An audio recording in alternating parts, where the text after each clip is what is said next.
സംസ്ഥാന ബജറ്റ് കാർഷിക മേഖലയ്ക്ക് 1692 കോടി രൂപ അനുവദിച്ചു.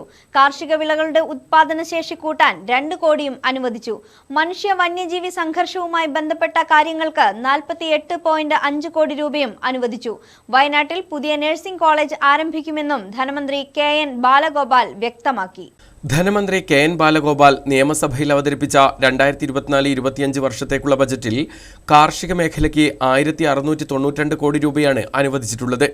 സുഗന്ധ വ്യഞ്ജന പദ്ധതിക്ക് 4.6 കോടി രൂപയും നാളികേര വികസനത്തിന് 65 കോടി രൂപയും അനുവദിച്ചു. വിളപരിപാലനത്തിന് 531.9 കോടി രൂപയാണ് അനുവദിച്ചിട്ടുള്ളത്.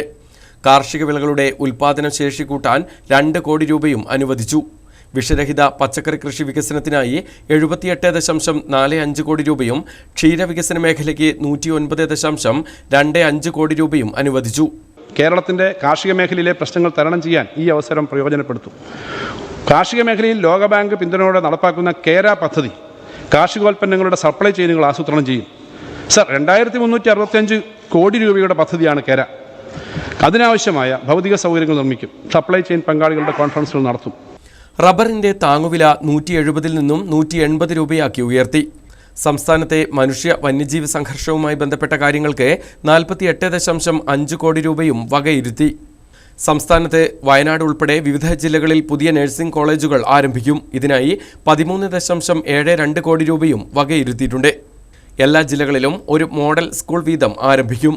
വിനോദസഞ്ചാര മേഖലയുടെ അടിസ്ഥാന സൗകര്യ വികസനത്തിനായി 351.42 കോടി രൂപയും അനുവദിച്ചു.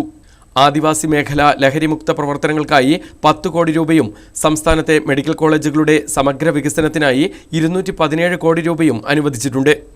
സർക്കാർ ജീവനക്കാർക്കും പെൻഷൻകാർക്കും 1 ഗഡു DA അനുവദിക്കും. ഇത് ഏപ്രിൽ മാസത്തെ ശമ്പളത്തോടൊപ്പം ലഭിക്കുമെന്നും ധനമന്ത്രി വ്യക്തമാക്കി. ന്യൂസ് ഡെസ്ക് മലനാട് ന്യൂസ്.